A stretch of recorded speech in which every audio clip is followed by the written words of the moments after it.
Assalamualaikum warahmatullahi wabarakatuh. Ila khadrati Nabil Mustafa Rasulillah sallallahu alaihi wasallam wa ala ikhwanihi minal anbiya wal mursalin wal awliya wa syuhada wa sholihin wal malaikatul muqarrabin, khususan musannif handal kitab Syekh Abdul Qadir Al-Jailani wa khususan man azazani hadal kitab Syekh wa khususan masaihi wa khususan asyati wa khususan laumul fatihah. أعوذ بالله من الشيطان الرجيم بسم الله الرحمن الرحيم الحمد لله رب العالمين الرحمن الرحيم مالك يوم الدين إياك نعبد وإياك نستعين اهدنا الصراط المستقيم صراط الذين أنعمت عليهم غير المغضوب عليهم ولا الضالين آمين. بسم الله الرحمن الرحيم Alhamdulillahilladzi allamani bi ulumil ulama'ir rasihin wa razaqani bi ulama'il muhaqqiqin wa arsadani ila tariqi mustaqim wassalatu wassalamu ala sayyidil wujud wal arwah nabiyina Muhammad sallallahu alaihi wasallam alladzi jaa bisyari'ah wa tariqah wal haqiqah wal ma'rifah wa ala alihi wa sahbihi ajmain amma ba'du. Subhanaka la ilma lana illa ma 'allamtana innaka antal alimul hakim. La haula wa la quwwata illa billahil aliyyil azim. Rabbis shrah li sadri wa yassir li amri wahlul 'uqdatam min lisani yafqahu qawli amin ya rabbal alamin. Malam ini kita akan melanjutkan kajian tafsir Al-Jailani surat At-Taubah ayat 16, 17, 18 ya. A'udzu billahi minasyaitonir rajim. Bismillahirrahmanirrahim. Am hasibtum an tudraku walamma ya'lamillahu alladhina jahadu minkum walam yattakhidhu min dunillahi wala rasulihi walal mu'minina walijah wallahu khabirum bima ta'malun. Ma kana lil musyrikina an ya'muru masajidallahi syahidina ala anfusihim bil kufr ulaika habitat a'maluhum wa fin nari hum khalidun. Innama ya'muru masajidallahi man amana billahi wal yawmil akhir wa aqama as-salata wa ata az-zakata wa lam yahsha illallah fa asa ulaika ayyakunu minal muhtadin.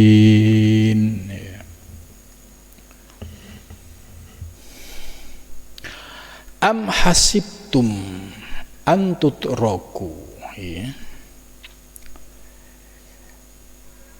Am hasibtum, apakah kamu mengira, aiwadunantum ya, apakah kamu mengira atau menyangka antutraku ya, kamu diabaikan, ditinggalkan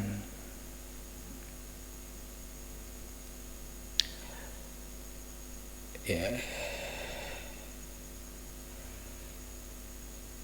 Walamma ya'lamillah, dan tatkala Allah mengetahui alladzina, yaitu orang-orang jahadu, mereka yang berjihad, minkum, di antara kamu, lam yattakhidhu, mereka tidak menjadikan, min dunillahi, dari selain Allah, wala rasulihi, dan bukan pula selain utusannya Walijah sebagai sahabat karib.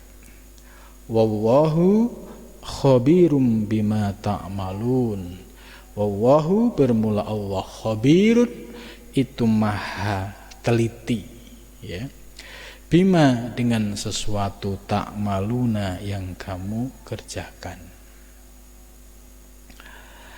Ayat ini masih membahas terkait sifat-sifat ya fasik, sifat-sifat munafik orang-orang yang ada pada zaman Nabi dulu. Ya, di sini dijelaskan am hasibtun antutroku, ini khitabnya kepada orang-orang yang diajak jihad, diajak perang itu males-malesan gitu. Ayyuhal mu'minun al-karihuna lil qital. Ya, ini penjelasan Syekh Abdul Qadir Jailani. Wahai orang-orang mukmin al-karihuna yang tidak mau, yang ogah-ogahan, yang malas-malesan lil qital untuk ya perang.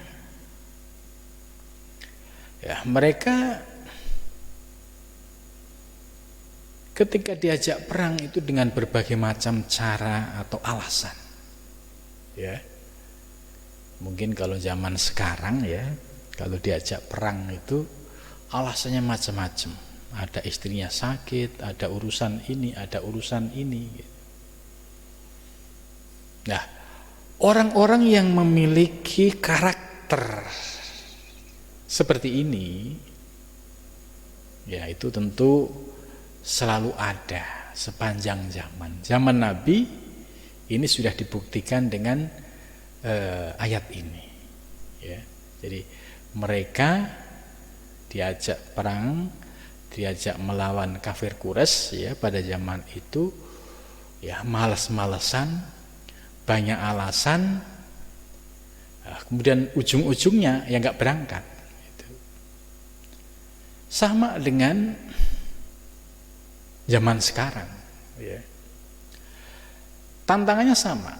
Zaman dulu, zaman Nabi tantangannya hawa nafsu. Zaman sekarang juga sama, hawa nafsu. Zaman Nabi hawa nafsunya tadi ya, dia masih ada keraguan. Masih takut mati. Masih sayang harta. Masih banyak perhitungan. Nanti kalau saya ikut perang terus mati gimana? Nanti harta saya bagaimana? Sehingga muncul keraguan. Nah, zaman sekarang juga sama tantangannya. Ya, diajak berjuang di jalan Allah. Nafsunya muncul, males-malesan. Diajak melakukan ini, alasannya banyak sekali. Diajak ngaji, juga alasannya macam-macam. Ya, kalau tantangan zaman sekarang dengan zaman Nabi tentu jauh beda. Zaman Nabi tantangannya diajak perang secara langsung di medan perang. Ya kalau nggak mati, ya dia akan hidup. Ya kalau nggak syahid, ya dia akan hidup mulia. Di zaman sekarang itu diajak untuk berjuang, alasannya macam-macam. Diajak untuk infak, alasannya juga macam-macam. Kebutuhan ini, kebutuhan anak, macam-macam. Diajak zakat juga berat. Nah, orang-orang yang seperti ini, ya, jadi secara tampilan, ya sama pada zaman Nabi tampilannya, ya dia hidup, ya sebagai seorang Muslim, tapi diuji untuk jihad, mereka tidak mau berangkat dengan berbagai macam alasan.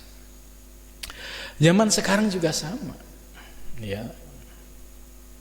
Ketika dia ngaku sebagai seorang Muslim, diajak untuk jihad, diajak untuk ngaji, itu sudah beratnya minta ampun. Belum infak, belum zakat, belum yang lain. Alasannya macam-macam. Gitu. Jadi artinya pada zaman Nabi, pada zaman sekarang, tantangan ya dalam berjuang di jalan Allah itu selalu ada. Hanya bentuknya yang berbeda. Ya, kalau diperbandingkan zaman Nabi lebih berat lagi karena harus perang. Kalau di Indonesia zaman sekarang perang nggak ada. Nah, ini yang harus dipahami bahwa hawa nafsu itu selalu ya berusaha memalingkan kita untuk berjuang di jalan Allah. Ya pasti ya rasa malas, rasa syak ragu, terus ogah-ogahan, terus dengan berbagai macam pertimbangan itu yang menyebabkan orang tidak jadi berjuang di jalan Allah. Nah, orang-orang yang seperti ini amhasibtu an tutraku, jangan dikira kamu itu ya dibiarkan.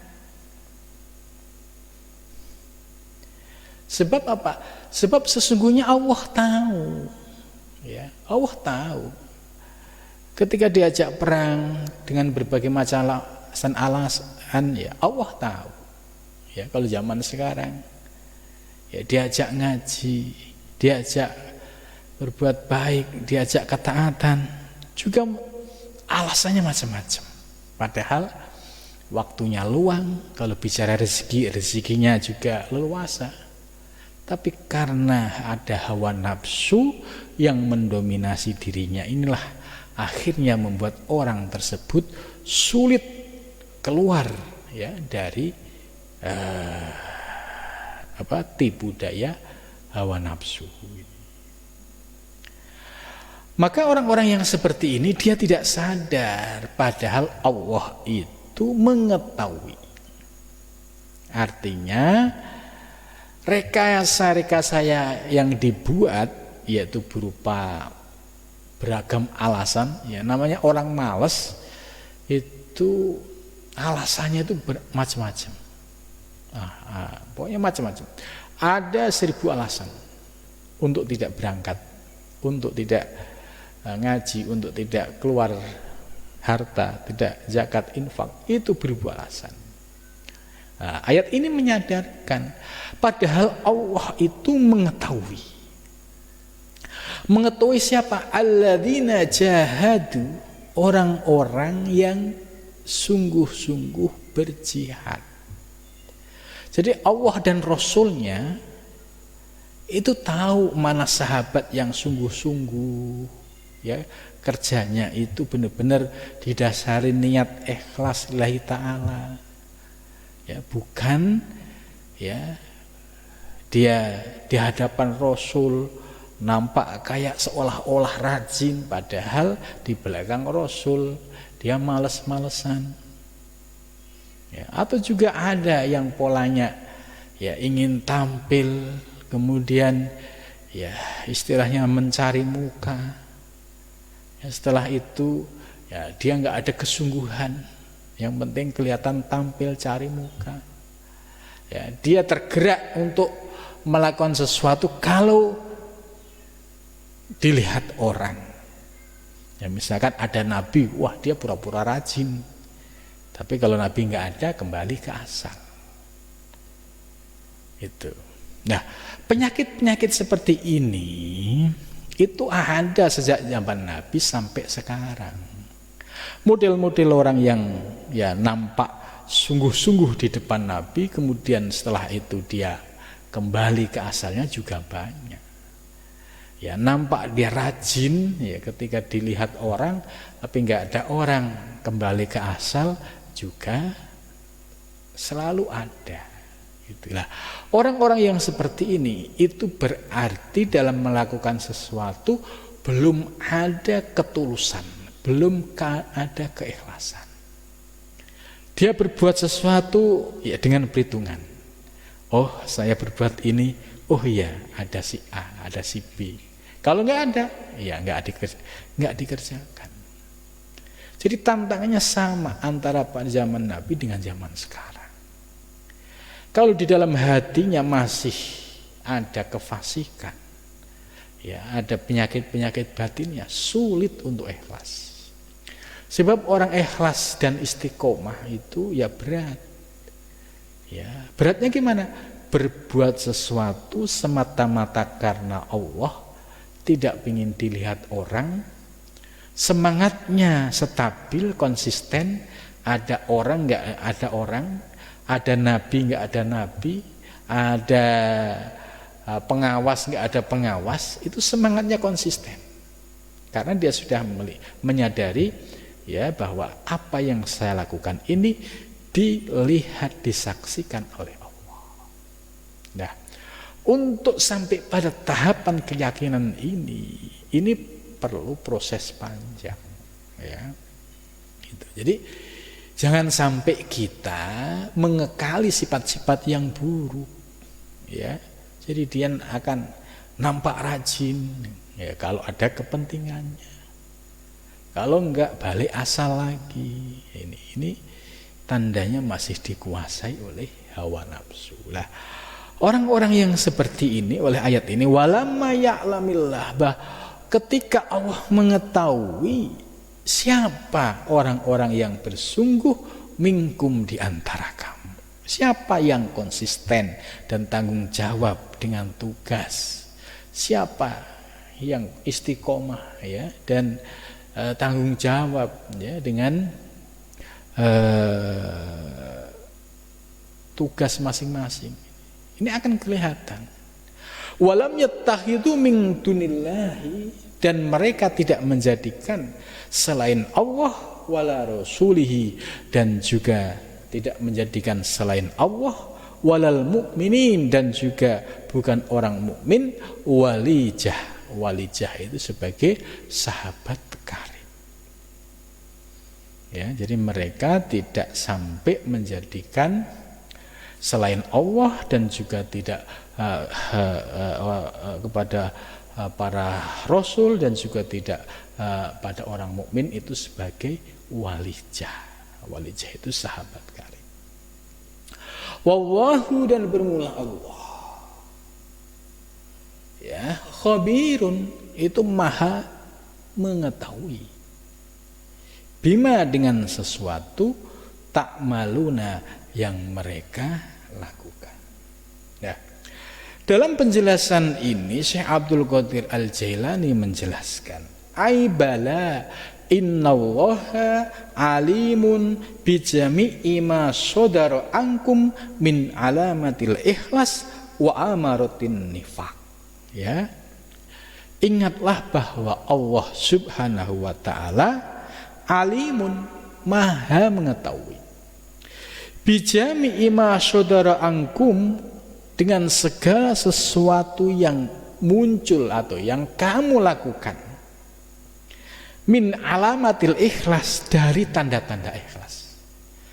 Tanda-tanda ikhlas itu tadi, mengerjakan sesuatu dengan enjoy, dengan istiqomah, tidak banyak perhitungan, ya. Istilahnya, oh ini tugas ya sudah dikerjain, diperhatikan atau tidak tetap, apalagi ini tanggung jawab. Nah, ini tanda-tanda orang ikhlas.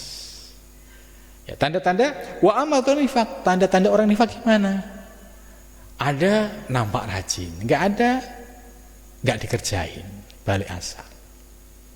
Itu. Ada nabi, wah, kelihatannya nampak ya, dia semangat sekali. Nabi tidak ada, kembali ke asalnya. Nah, ini ada tanda-tanda orang yang ikhlas, ada tanda-tanda orang yang nifaq. Nah, itu selalu ada pada zaman Nabi maupun pada zaman sekarang.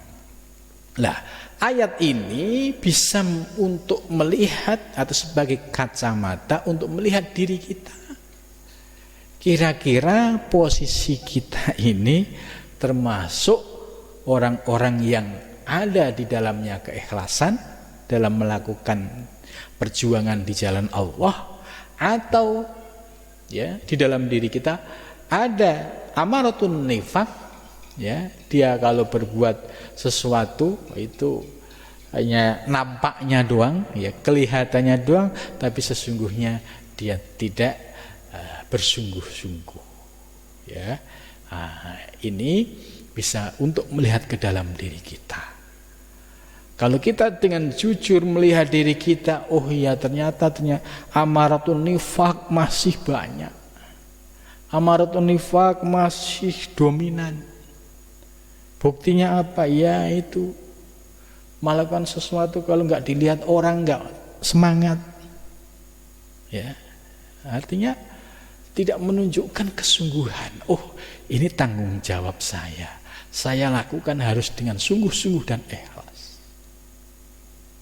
Ini latihannya itu dari hal yang kecil. Kalau kita melakukan sesuatu yang kecil kok bisa istiqomah konsisten, ada orang nggak ada orang. Nah ini sudah mulai tertata. Tapi kalau sudah menjadi kebiasaan amaratun nifaq ini lebih dominan, ya ini nggak akan di mana dan kapan saja pasti selama penyakit ini masih mendominasi di dalam dirinya, pasti orang ini sulit untuk bisa melepaskan diri dari kemunafikan tadi. Jadi harus ada kejujuran, harus ada proses perbaikan, harus ada proses semangat untuk memperbaiki diri. Itu. Jadi ya ayat ini menurut saya ya cukup ya bagus sekali. Karena apa? Karena bisa menjadikan potret bagi diri kita. Bisa menjadi kaca untuk melihat kualitas batiniah kita. Apakah kita ini dalam posisi yang di dalamnya ada keikhlasan, ataukah di dalam diri kita itu banyak kemunafikan. Kalau apa yang dilakukan secara ikhlas, ciri-cirinya akan muncul sebagaimana tadi. Begitu juga kalau di dalam dirinya masih banyak kemunafikan, maka ciri-cirinya juga akan nampak. Ini kembali kepada diri kita. Apakah mau berubah atau tidak, kembali kepada diri kita. Sebab wallahu khabirun bima ta'malun. Allah itu maha mengetahui, maha teliti. Jadi setitik apapun yang kita lakukan kalau didasari dengan keikhlasan, Allah tahu. Ya. Kita hanya sekedar menyapu atau membuang batu di tengah jalan karena mengganggu orang, didasari dengan keikhlasan, itu sampai, itu dilihat, disaksikan oleh Allah. Apalagi kalau kita lebih dari itu. Jadi untuk menyadarkan kita bahwa wallahu khabirun bima ta'malun ini memang perlu kesadaran penuh bahwa kita ini diawasi oleh Allah. Gerak-gerik kita disaksikan oleh Allah. Tidak sebatas gerak-gerik lahir, tapi gerak-gerik batin pun ya selalu diawasi oleh Allah. Maka orang-orang yang sudah kenal ilmu seperti ini, ya sudah tersentuh dengan ilmu seperti ini, itu rasanya malu kalau membiasakan diri dengan sifat-sifat kefasikan dan kemunafikan tadi. Jadi rasanya malu, dan kalau malu konsekuensinya ya bertaubat dan berjanji akan terus berproses untuk memperbaiki diri. Ya.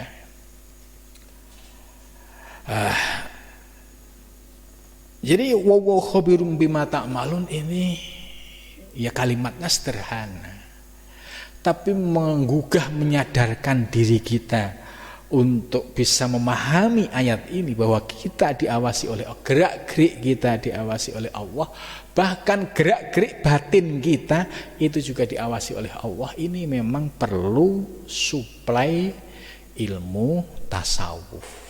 Ya, kalau enggak terus ditambah ya dengan suplai ilmu tasawuf sebagai gizinya, kemudian sedikit-sedikit diamalkan, ya insya Allah akan mengalami sebuah perubahan. Itu. Nah, penjelasan berikutnya, ay tatakhayyaluna wa tahdhuruna minat takasul wat tawani wal ija ilal a'da warju ilaihim bi khalwatikum wa asratikum. Jadi terkadang tatakhayyaluna, mereka itu ya muncul imajinasi, daya khayal. Ya, daya khayal tentunya ya yang namanya imajinasi ini ya sesuai dengan kepentingan hawa nafsunya.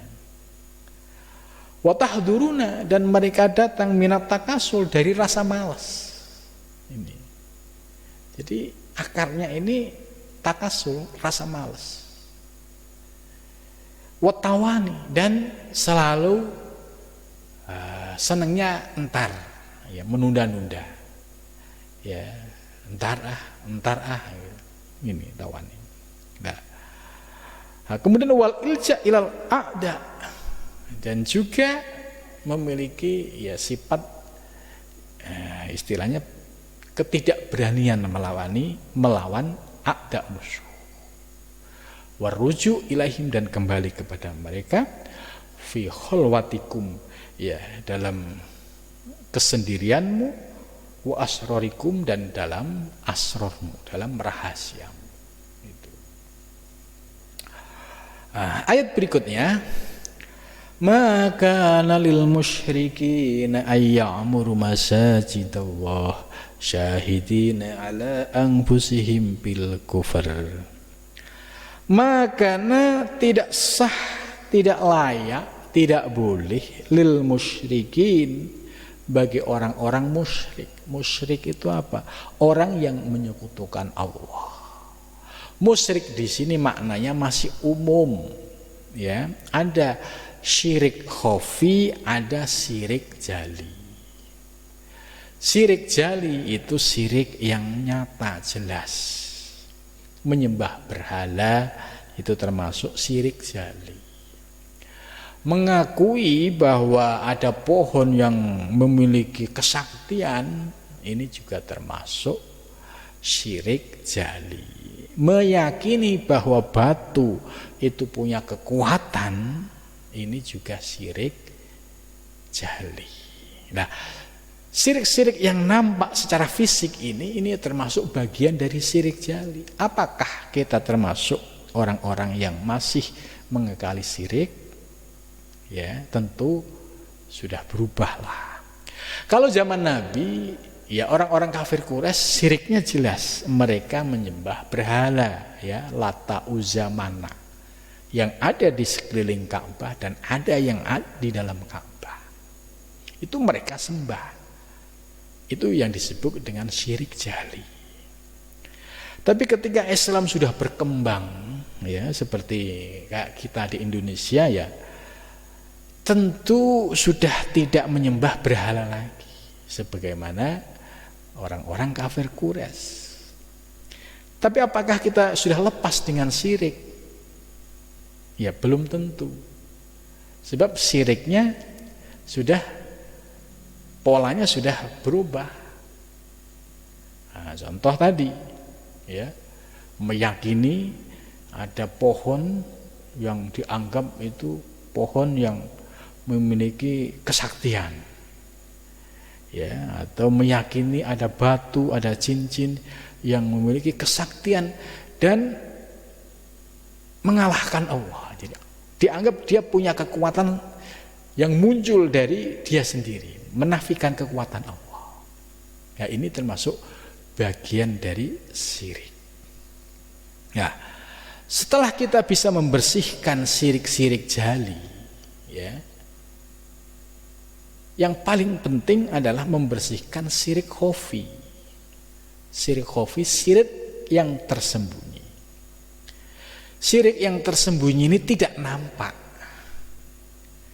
Kelihatannya dia beribadah, menyembah Allah. Mulai dari wudunya, tartib, ya, ya, mulai dari sunnahnya, kemudian fardunya wudhu tertib, dari begitu juga sholatnya, ya, dari rukun dan sunnahnya tertib. Tapi apakah orang yang sholat demikian bisa terlepas dari syirik khafi? Belum tentu dia bisa selamat dari syirik khafi. Sebab syirik khafi ini syirik yang sangat samar, syirik yang sangat lembut, tidak nampak secara fisik. Kalau syirik jali nampak tadi, ya, dia menyembah berhala, meyakini sesuatu benda. Tapi kalau syirik khafi, posisinya dia beribadah, sholat, itu syirik khafi masih bisa masuk di dalamnya. Maka Rasulullah SAW, ya, bersabda, ya, sesungguhnya aku sangat khawatir, ya, sesuatu yang menimpa umatku nanti. Ya, apa itu ya Rasul? Yaitu syirik khafi. Jadi ada istilah syirik khafi, ya, ada juga istilah lain itu syirik asghar, ya, syirik kecil. Terus apa itu ya Rasul? Yaitu ar-riya. Ternyata riya ini menjadi bagian syirik khafi yang sangat lembut, yang mudah menyelinap bagi orang-orang yang sedang melaksanakan sholat ini, ya. Jadi syirik khafi ini berat, makanya Rasulullah, aku sangat khawatir gitu, menimpa umatku, yaitu syirik khafi ini. Seperti banyak orang beribadah berjamaah, rajin ke masjid, apakah dia bisa lepas dari syirik khafi? Tidak gampang. Terkadang motivasi semangat sholatnya berjamaah itu sekedar pengen dilihat orang, ini sudah riya, ya. Giliran sudah sampai masjid misalkan, harus mencari tempat yang paling khusus, dianggap istimewa. Supaya apa? Supaya orang lain tahu bahwa saya ini orang yang istiqomah, gitu. Lintasan-lintasan ini selalu muncul. Maka untuk membersihkan syirik khafi yang ada di dalam diri kita ini perlu ilmu tasawuf. Ya, kalau tidak kaji atau tidak mau mengkaji ilmu tasawuf, sulit untuk bisa lepas dari syirik khafi. Seperti orang sholat nanti, secara fikih dia tertib, ya, sunnahnya wudhu ngikuti aturan fikih, fardunya wudhu, ya, dari awal sampai yang terakhir itu sudah ngikutin fikih, dari takbir sampai salam ngikuti aturan fikih. Tapi dia tidak berdaya ketika muncul riya tadi, ya. Ini terus bagaimana kualitas orang yang sholat tapi sholatnya dipenuhi dengan riya? Artinya sholatnya ini ya sekedar gerakan-gerakan lahiriah, tapi batiniahnya kosong, tidak ingat sama sekali, yaitu mengingat Allah Subhanahu wa ta'ala. Ya, maka sholat yang demikian, ya, ini dikritik oleh Al-Quran, wailul lil musallin, ya, celaka bagi orang-orang yang sholat. Itu. Aduh, ini sudah sholat masih dicaci lagi, ya, dikatain celaka lagi. Nah, ini sebagai jeweran, ya, jeweran supaya kita bisa menyadari kekurangan kita. Ya.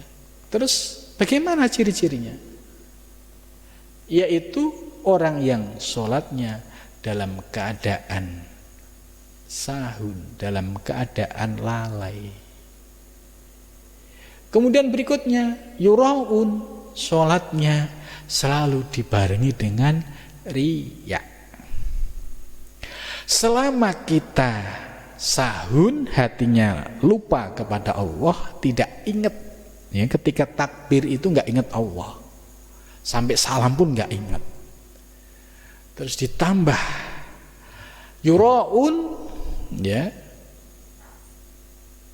motivasi semangat ibadahnya itu hanya ingin dilihat oleh makhluk, tidak karena Allah, maka kualitas sholat kita termasuk wailul lil musallin. Jadi wail ini ya harus dipahami secara positif, ini sebagai teguran jeweran. Kalau sholatmu masih sahun, masih yuraun, ya ini sholat yang sia-sia. Ya sekalipun ya di sisi Allah itu ya nggak ada yang sia-sia. Namun secara kualitas. Maka untuk memperbaiki kualitas sholat yang masih ada syirik khafi ini, ya harus dibarengi dengan mengkaji ilmu tasawuf.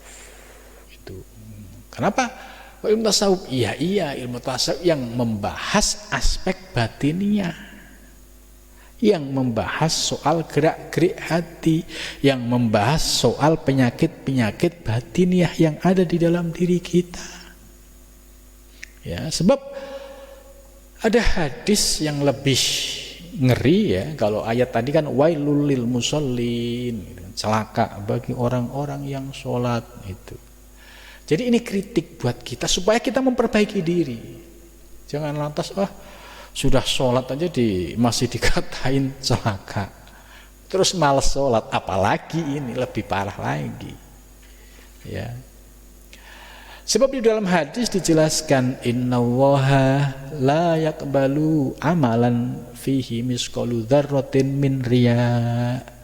Sesungguhnya Allah tidak akan menerima sebuah amal fihi, ya di dalam amal itu misqalu dzarrah, ada seberat biji sawi, min riyain, dari riya ini. Jadi ternyata untuk melepaskan diri dari syirik khafi ini ya perlu perjuangan. Sebab begitu bahayanya kalau muncul lintasan riya di dalam ibadah, ya ini tidak akan diterima oleh Allah Subhanahu wa ta'ala. Maka amalnya orang-orang yang ahli riya, ya ini ya sebuah amal yang kuantitas, bukan kualitas. Maka orang-orang yang ahli amal didasari dengan riya, ya nanti ketika di yaumul hisab itu akan terasa, ya ibarat ditimbang, ya dia merasa dulu saya rajin ibadah, ahli sedekah, tapi ditimbang di yaumul hisab minus. Kenapa? Karena yang banyak dilakukan dia ketika di dunia semua amalnya dipenuhi dengan riya, ya yang ikhlas sedikit. Ya karena itu inilah pentingnya kita ngaji. Kalau kita nggak ngaji, hati kita mati, nggak ada yang ngingetin, nggak ada yang nyentuh, nggak ada yang nyadarin. Maka dengan mengaji seperti ini, ya hati kita ada yang menyentuh, ada yang ngingetin, kemudian melihat ke dalam diri kita, kemudian kita punya kesadaran untuk memperbaiki diri. Nah, disinilah pentingnya kita ngaji sebagai menjadi bagian dari ya tolabul ilmi untuk meningkatkan kualitas ketakwaan kita kepada Allah Subhanahu wa taala. Itu. Jadi lil musyrikin ya ternyata maknanya luas sekali, ya. Jangan sebatas musyrik itu menunjuk ke orang lain. Oh, kamu syirik, tapi syirik khafi yang tadi dijelaskan dan menjadi kekhawatiran Rasul tidak pernah didasari, Ya, nampaknya dia ahli ibadah, ternyata ibadahnya dipenuhi dengan riya. Apakah diterima? Menurut hadis tadi tidak diterima. Maka kalau orang yang sudah tersentuh dengan kajian-kajian tasawuf ini, dia akan semakin menunduk, melihat ke dalam diri, melihat kualitas diri. Andai dia sudah beribadah, sudah ikhlas, itu pun gak mau melengok orang lain, gak mau menengok orang lain, gak mau ngoreksi orang lain. Jangan-jangan saya ini lebih buruk, jangan-jangan ya saya ini lebih jelek daripada dia. Akhirnya yang ada hanya introspeksi ke dalam diri, tidak sempat untuk merasa hebat kemudian mengoreksi orang yang lain itu ya. Jadi ini penting sekali ngaji ya, ilmu-ilmu semacam ini. Ini kebetulan tafsir Al-Jailani isinya adalah tafsir sufistik ya, terkait dengan ajaran-ajaran tasawuf.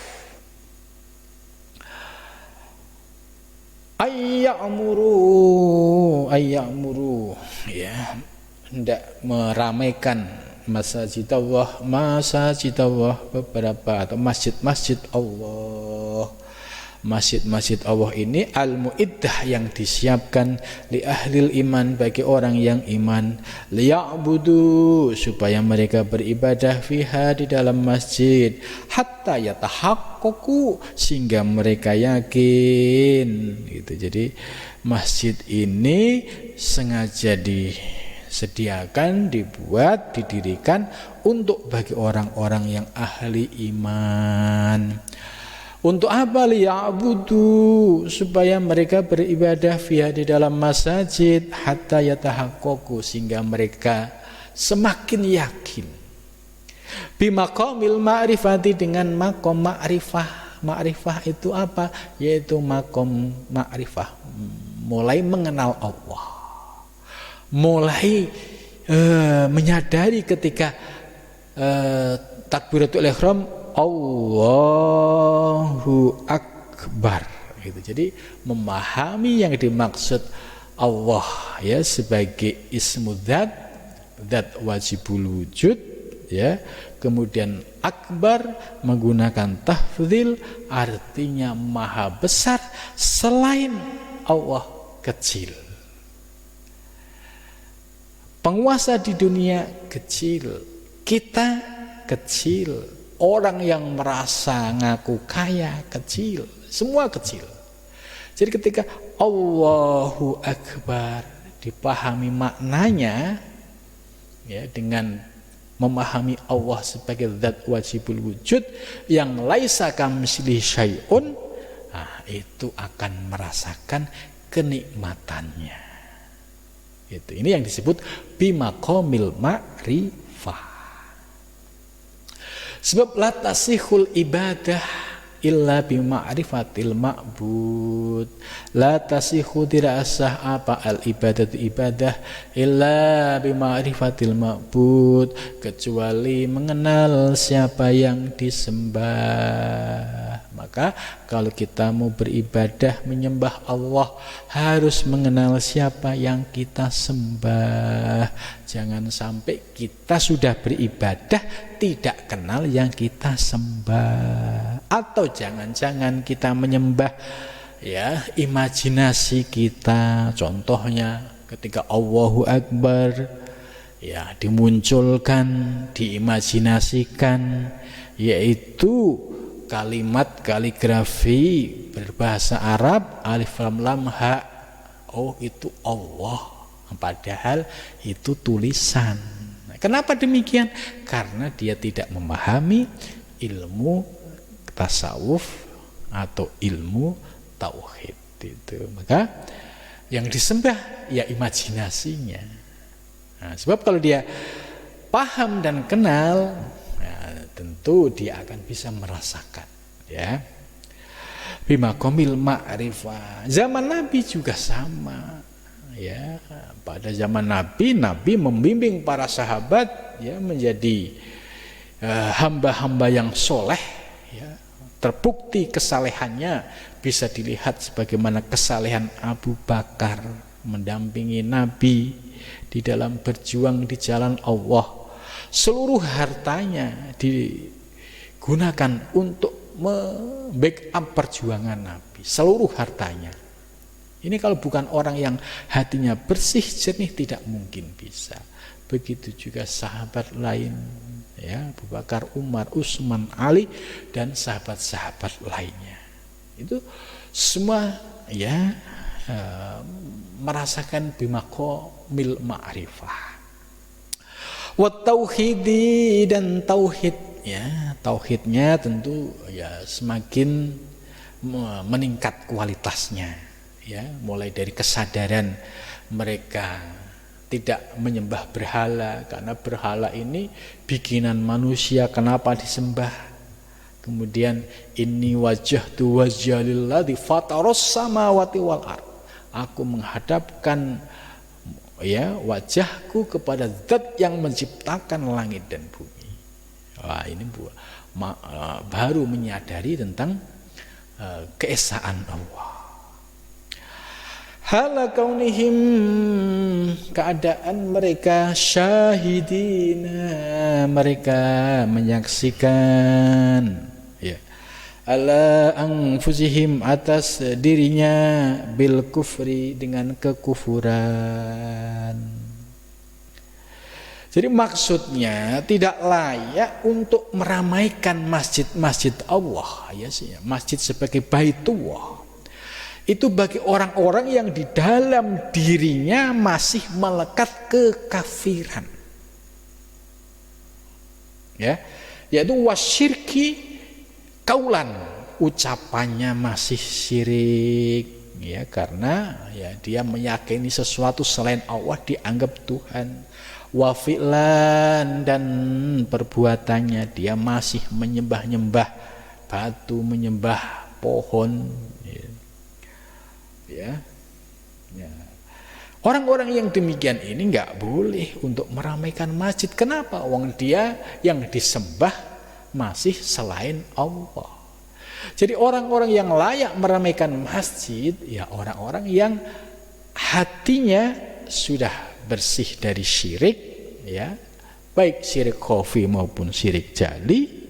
Artinya tauhidnya semakin mapan, sampailah dia pada makom ma'rifah, makom mengenal Allah subhanahu wa ta'ala.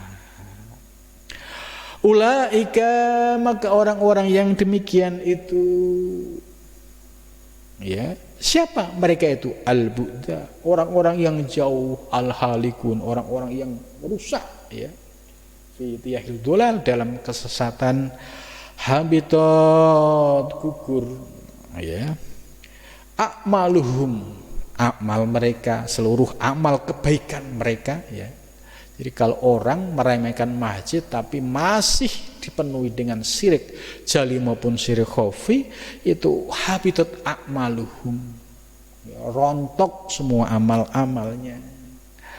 Wa finnari, dan di dalam neraka, al-mu'iddati, yang disediakan li ahli syirki, bagi orang yang ahli syirik, wadh-dhalali, dan sesat, hum, dan bermula mereka, khalidun, mereka kekal, ya, la najata, tidak ada keselamatan, lahum, bagi mereka, aslan, sama sekali. Sawa'un sadaru anhumul a'mal as-sholihah amla, baik yang muncul dari orang tersebut, yaitu orang-orang yang di dalam hatinya masih ada kesirikan, kekufuran, ya, jadi kafiri dewi nggak diurusi, syiriki dewi nggak diurusi, tapi rajin mengkafirkan orang, mensyirikan orang. Nah, orang-orang yang seperti ini, ya, sebenarnya masih dikuasai oleh kesyirikan sendiri, dan dirinya juga masih dibelenggu oleh kekafiran itu. Maka orang-orang yang seperti ini, la najata lahum aslan, ya, mereka tidak akan selamat sama sekali. Sawa'un syadaru anhumul a'mal as-sholih, baik yang dia lakukan itu berupa amal yang soleh atau tidak. Itu. Nah, kemudian ayat berikutnya, innama ya'muru masajidallahi man amana billahi wal yaumil akhir wa aqamas shalah wa ataz zakah wa lam yahsa illallah. Ya. Insyaallah ayat ini akan kita bahas minggu yang akan datang. Mudah-mudahan dengan pengajian malam ini kita mendapatkan ilmu yang bisa memberikan pencerahan kepada kita, sehingga kita bisa terus memperbaiki diri baik lahir maupun batin. Jangan sampai menyesal di kemudian hari. Mudah-mudahan Allah senantiasa membimbing kita, memberikan kekuatan istiqomah, dan mudah-mudahan kita diberikan anugerah usul ilallah. Amin ya rabbal alamin. Wa wal muwaffiq ila undharik. Assalamualaikum warahmatullahi wabarakatuh.